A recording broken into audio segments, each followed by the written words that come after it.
Subscribe कीजिए बिहारी खाना channel को और घंटी के बटन को दबाइए मेरे लेटेस्ट वीडियो सबसे पहले देखने के लिए।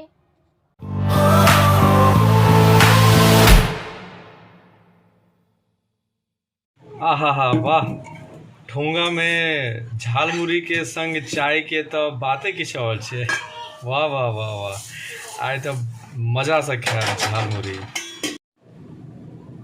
सब गोटे के प्रणाम करे छी। हम खुशबू ठाकुर बिहारी खाना चैनल में अहाँ सबके एक बार फिर से स्वागत करे छी। आई हम बिहार और कलकत्ता के फेमस स्ट्रीट फूड झाल मुड़ी लके एनु है और एकर झाल के मसाला केना बनायल जाय छै तेकर हम रेसिपी पहले ही अपना चैनल पर दऽ चुकल छी। अगर अहाँ सब चाहे छी तो ओहो देख सकै छी, हम लिंक डिस्क्रिप्शन बॉक्स में डाल देब। तो चलू हम झाल मुड़ी बनाना स्टार्ट करे छी। तो सबसे पहले यहाँ पे मैंने 30 ग्राम से 50 ग्राम तक आप मुरही ले लें, यानी मुरमुरा। इसे हल्का सा हम गरम कर लेंगे ताकि इसमें क्रिस्पीनेस रहे। इस तरह से आवाज़ आती है एक, ये देखिए इस तरह से एकदम कुरकुरा सा लगेगा। तो चलिए हम मसाला डालना स्टार्ट करते हैं। तो इसके लिए मैंने एक मीडियम साइज़ का प्याज कट किया है, साथ ही साथ टमाटर हाफ ले लें, साथ ही साथ ये अंकुरित काले चने और हाफ बॉईल करके मैंने यहाँ पे पोटैटो ले लिया, आलू। मैंने इसे चने में ही बॉईल कर लिया, इसलिए इसका थोड़ा सा कलर चेंज हो चुका है। साथ ही साथ हमने यहाँ पे मटर लिया है। स्पाइस के अकॉर्डिंग आप हरी मिर्ची ले लें, धनिया अपने पसंद के अनुसार आप डाल भी सकते हैं, बिना डाले भी बना सकते हैं। तो चलिए बनाना स्टार्ट करते हैं। इन सभी को हम इस मुरमुरा में मिला लेंगे।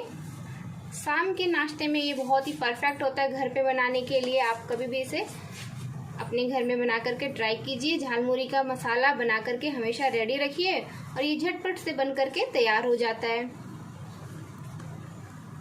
इसके साथ ही हम इसमें मटर ऐड कर लेंगे। इसके साथ ही हम ऐड कर लेंगे इस तरह का मिक्सचर। झाल मुड़ी के लिए इस तरह का मिक्सचर परफेक्ट रहता है। और इसके साथ सेव वाले नमकीन या आलू भुजिया नमकीन वो ऐड कर लीजिए 2 टेबलस्पून।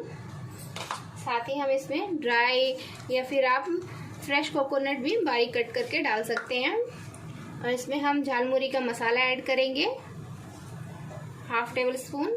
बहुत तीखा रहता है, अपने टेस्ट के अकॉर्डिंग कम या ज़्यादा कर सकते हैं। साथ ही हम इसमें लेमन जूस ऐड कर लेंगे एकदम चटपटा बनाने के लिए। और इसके साथ ही हम इसमें ऐड कर लेंगे अचार के राई वाला ऑयल।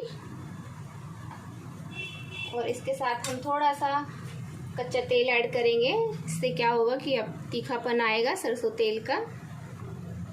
अगर आप खाना नहीं पसंद करते कच्चा तेल तो आप हल्का सा गरम करके ऐड कर सकते हैं। इस सबको अच्छे से मिला लेंगे और इसे हम सर्व करेंगे। साथ ही साथ मैंने चाय बनने के लिए डाल दिया है तो इसका मज़ा और भी दुगना हो जाएगा। तो फ्रेंड्स, ये मेरी रेसिपी बन करके तैयार है।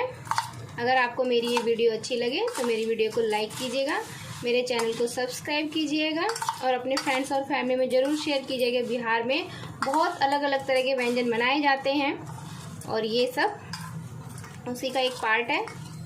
तो धीरे धीरे आप मेरे चैनल को देखते रहिएगा और इसी तरह से आप नए नए रेसिपी से अवगत होते रहेंगे कि बिहार के कौन कौन सी और भी रेसिपीज़ हैं।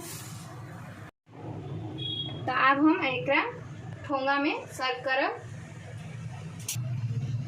तो अब हम ठोंगा में एकरा सर्व करब। बहुत ही मज़ेदार लगता है, एकदम लगता है कि हम बाहर में बैठ कर एकदम बरसात के मौसम के मज़ा ले रहा छी। संग में चाय रहते घर में तो और मज़ा आ जाते।